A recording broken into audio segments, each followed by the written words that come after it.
রাখো রাতিনটি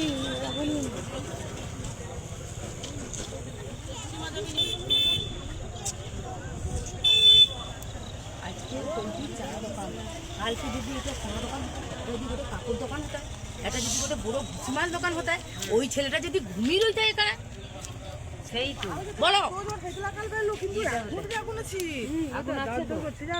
ওই তো চিরা আগুন আছে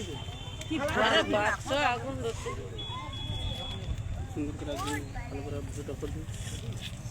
মায়া মনে করে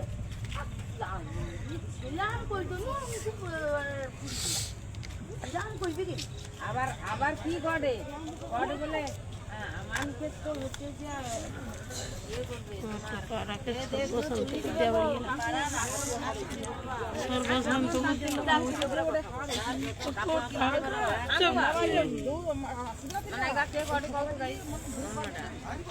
কিছু টাকা